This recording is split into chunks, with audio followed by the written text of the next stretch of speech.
developed by the Satellite Applications Catapult and Horizon Technologies and is built by AAC Clyde Space, all based in the United Kingdom. IOD-3 is expected to be the first of more than 20 Amber satellites to provide space-based maritime domain awareness data to users.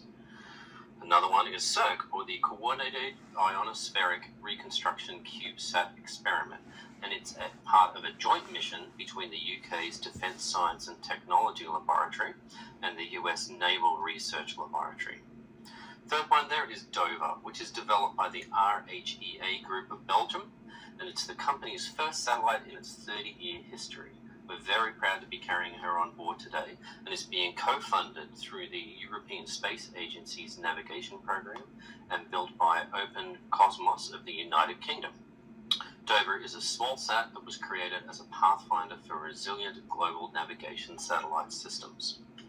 We're going to bring up the GUI again, just a couple of notes from the MCC.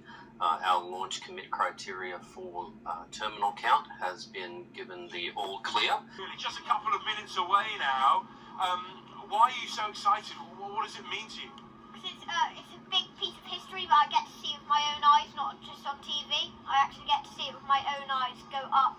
You'll always remember that you've been here. What about yourself? Yeah, really excited to watch it go up, drop the satellite from, and come back down. That's it, 9 satellites on board the rocket. Yeah. Well, there's worth £16.5 billion to the UK economy, but they're hoping the fact that this is the first spaceport in Western Europe, that it is going to be a magnet, not just for other UK space companies, attracting them down to Newquay to launch their satellites here, rather than sending them all the way around to the world as far as New Zealand up till now, but also that it will attract companies from abroad, that this is the place that they want to launch. And one of the 9 satellites on board got operation as it turns away.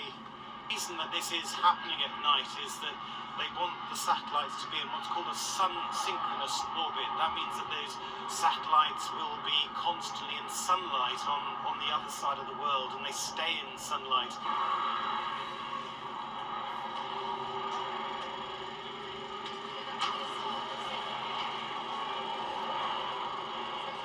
You can see the Virgin logo on the tailplane.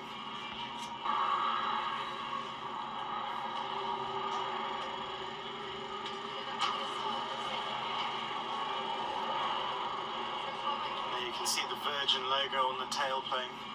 Of course, if you think of NASA and SpaceX, those are ground launches, vertical launches. This is called a horizontal launch, using an aircraft to do the heavy lifting, taking it to 35,000 feet. And that's why they can use a regular runway like Newquay Airport, and that is a huge attraction because they can effectively take off from anywhere in the world with a runway that is long enough.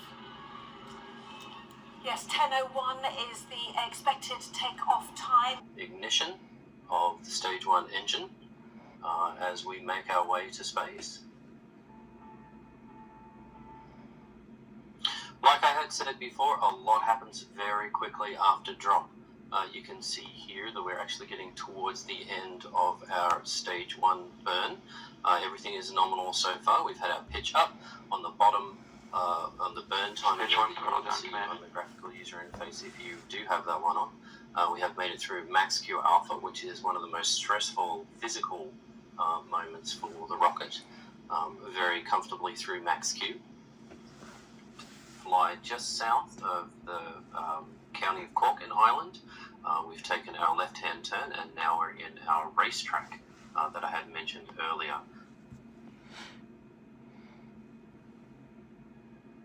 You can see the trajectory that's being shown on the screen is no longer of Cosmic Girl because she is on her way back to Spaceport Cornwall in the UK. The trajectory is now tracking LauncherOne as she makes her way down the Atlantic Ocean towards the Canary Islands.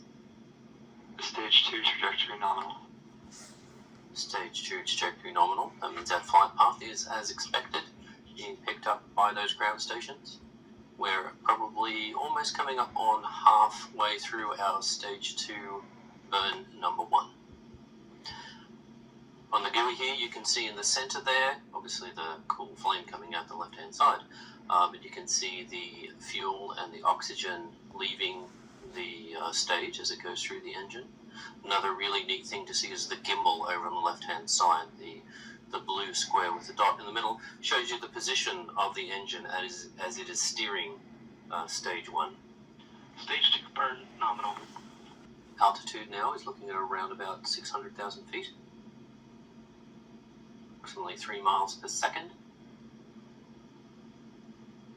Stage 2 burn is a little longer than the stage 1 burn, so this might take a little while for us to get to second engine cutoff 1.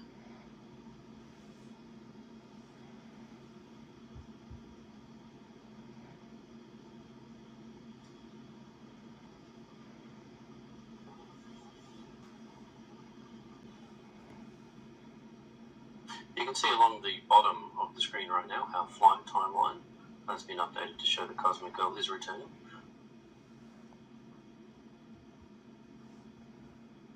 You can see images on screen right now from our Mission Control Centre over in Cornwall, the UK. Stage 1 burn, which, as I had said before, does most of the heavy lifting, and our main engine cutoff. Separated from Stage 2, and Stage 2 has to do the work for the rest of the journey.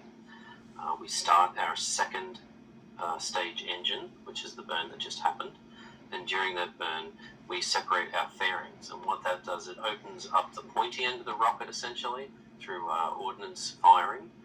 That opens up that section and exposes the payloads.